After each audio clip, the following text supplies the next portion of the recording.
All right, guys, welcome back to the channel.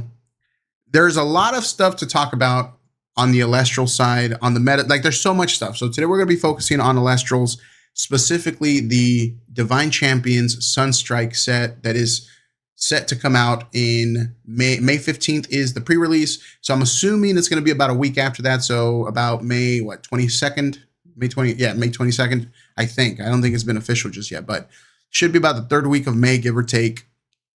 And there's just so much stuff is changing. So much stuff has gone on.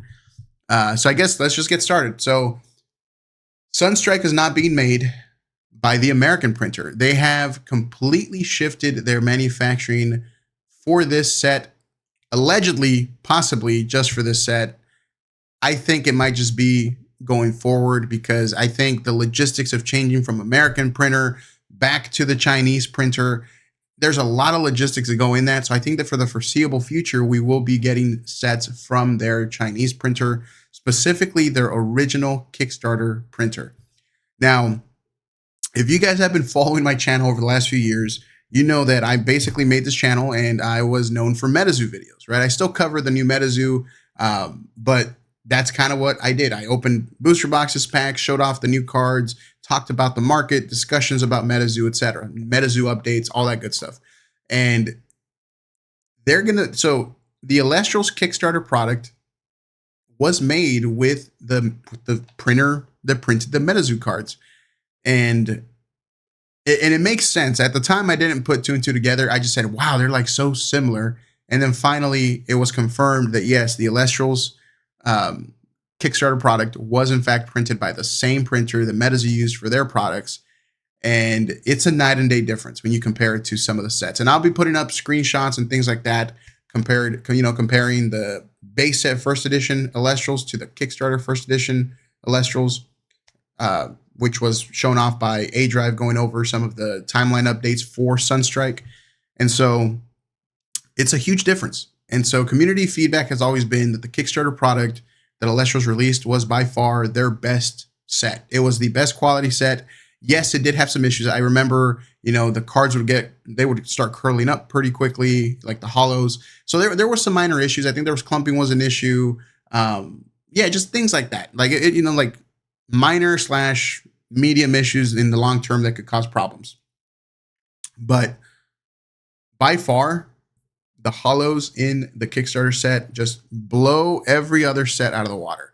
Starting with Frostfall and Daybreak and all this, slowly you started seeing like the quality of cards kind of come back compared to because Frostfall, in my opinion, was pretty rough.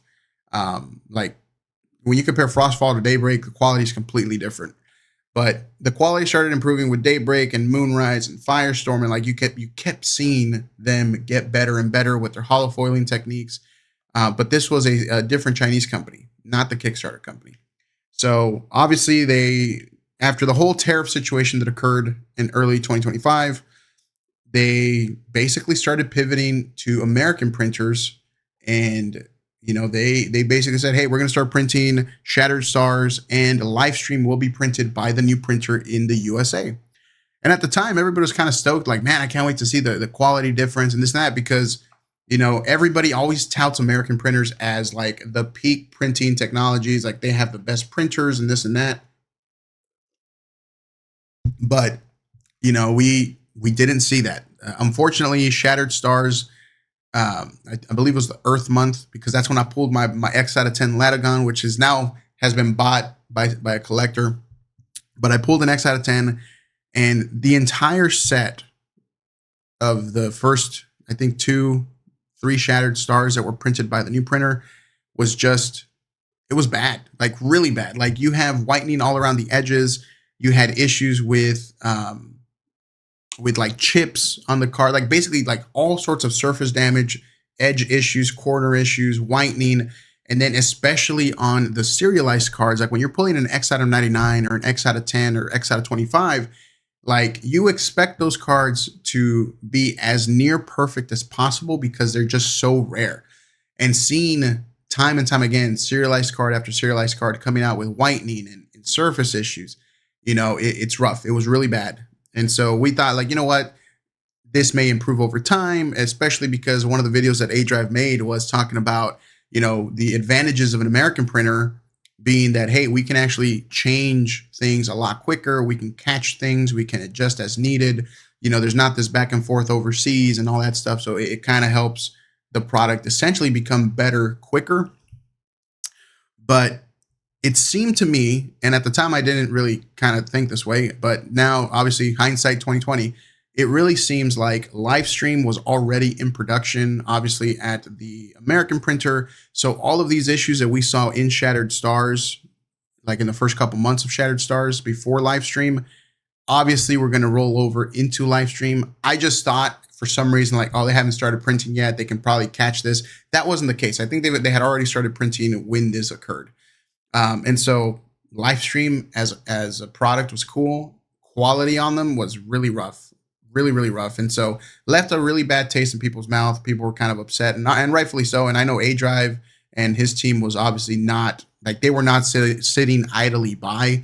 Once these reports started coming out of the quality of the cards and they started seeing all this, they essentially started going back and forth with the printer and whatnot. And so from then on, right when Sunstrike was about to be announced, we finally heard, like, hey, there's two things, and one of them is related to Shattered Stars, and I think it kind of ties into this, but Shattered Stars will be a whole nother video, so stay tuned for that one.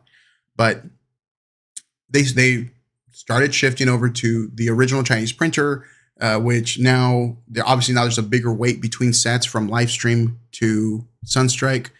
But I'm very excited. I'm very, very excited to see how the product comes out from the original Kickstarter team.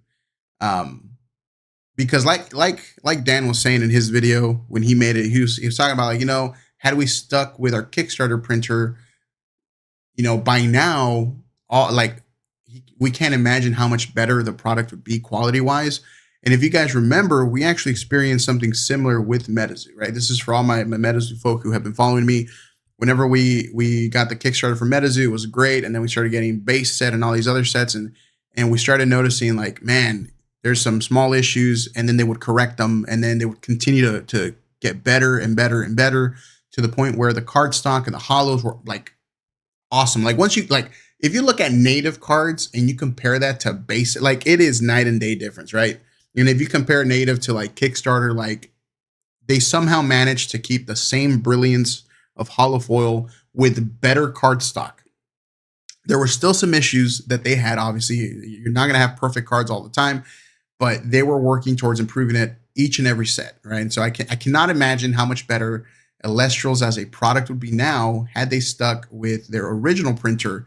And some of the things that I've noticed with the, some of the, like, for example, organized play cards that are coming out, the new gem cards, they started kind of rearranging where the serialized numbers are at, from the right side, bottom right corner, to the middle, when bigger font looks a lot more premium.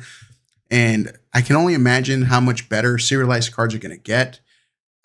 Because again, the quality is night and day. Again, I'm going to be putting up little screenshots and stuff like that to kind of show you guys. But Dan showed off, the Kickstarter Nectar of the Gods and a base set Nectar of the Gods. And it's like night and day difference in terms of the holo and how much it pops. And it really gives you an idea why people fell in love with the original Elestrals product more than the recent product, because it was just so good. And so the fact that they're going back to their roots, they're getting everything, we're starting fresh, but with all of the experience and all of the successes and failures of the recent printers, to hopefully make this be a way, way better product than we have seen, arguably since the Kickstarter product. Like, I'm very excited. I can't wait to see it. It's been a rough couple months with no Elestrals product to open. I didn't realize how much I actually enjoyed opening up, Shattered Stars and all that stuff. And again, that's going to be a whole other video, but the short of it is Shattered Stars is on hiatus. They are making some changes. And so now that's like, man, I really miss cracking open some Elestrals packs. And then, Livestream happened, and now we got like a 3 more month to wait before we start seeing, like, Sunstrike. Like, it's going to be a rough 3 months, man. But obviously we got other products to also keep ourselves entertained with and have a good time. But very excited to see the new Sunstrike product. I can't wait to hear more information about it. As of right now, like I mentioned, it's going to be pre-releases May 15th, going to probably be released third week of May. Pre-orders are available on my website if you guys are interested in picking up a box, starter decks, and stuff like that. So shameless plug, check it out. I do have it in the description and probably in the pinned comment. If you guys need a payment plan, I do offer those. Just shoot me an email, support@crusader-collectibles.com. And we can get you guys like on a payment plan. You pay as you go. And then as long as it's paid off before release date, we ship you your product. So we try to make it as easy and as accessible as possible for you guys. So just shoot me an email if you want, if you're interested in one of those. But one of the other things to go over with Sunstrike is I got questions right when Sunstrike was being announced and pre-orders were about to be open for stores. Like, hey, dude, like, are the box quantities changing now that we're going back to China? Like, is it back up to 36 packs? You know, what's going on? And so, you know, by now you guys know they are keeping the 24 booster pack a box the same as live stream. I think that's fine. I don't have a problem with it. I think it's every other modern TCG nowadays does it. Flesh and Blood, Digimon, One Piece. You know, I think the only remnant of the 36 booster pack is Pokemon, and even then their MSRP is like 180 or whatever. So I have no problem with 24 pack boosters. I know some people were kind of sad, like, oh, I like opening up more packs and getting more bulk. And for me, I'm just like, I like getting more shiny cards, and they added reverse holos to every pack, and they added, you know, textured cards, and they added, you know, all sorts of stuff. So like, I can't wait to see the textured cards from China. I know the textured cards are cool. I know they can be better. After seeing Bandai's textured cards, like, I believe me, the bar I have set for like Elestrals and any other card game is just like up here. I hope one day Elestrals can get like some crazy textured cards just like Bandai products do, because they're insane. But yeah, like, I'm cool with the 24 packs. I don't have a problem with that. Another cool thing that's coming back actually is going to be the dual decks. So with Firestorm, you guys saw, hey, you can get, you know, you get 2 decks for $24.99, plus I think a couple of packs, like 4 packs if I'm not mistaken, a play mat, and you can basically just start playing right from the get-go with that starter deck bundle. So those are coming back. Those dual decks are coming back. That's really freaking cool. I can't wait to open some of those. I think that was some of the most fun I've had opening up starter decks in a while, because it was like every single deck had a chance of getting a reverse stellar and a serialized. So like, it was like a 2-for-1 for me. Really, really fun. So I can't wait to see that. And from what I hear from players, a lot of those starter decks are actually pretty viable to just start playing the game competitively, with maybe just needing a few cards to supplement the deck and make it stronger. But from what I hear, those starter decks are basically like on point. They're really good. For $24.99, you get 2 of them. You get to play with a friend, and it's very accessible. Elestrals is a super affordable game, which can be positive and negative from the collector side, and that's a whole other video as well that we need to talk about there. But there's a lot of cool stuff going on with Sunstrike. I'm so excited for it. Like, I can't wait, dude. Like, I cannot wait to see those textured cards. Can't wait to see the holos again, man. And so, yeah, so that's kind of the update with Sunstrike. Again, there's more videos, man. I got Shattered Stars as a whole subject. The market surrounding like the collectors of Elestrals is a whole other video too. Like, there's so much stuff going on. So for now, I leave you this video. Stay tuned for more for you Elestrals fans. Check out the official Elestrals YouTube channel for updates as well. That's where they put up a lot of these, like release schedules, release updates. That's where I get my information too. Check those out too. But thank you guys so much for checking out this video. I'll see you guys in the next one. Thanks.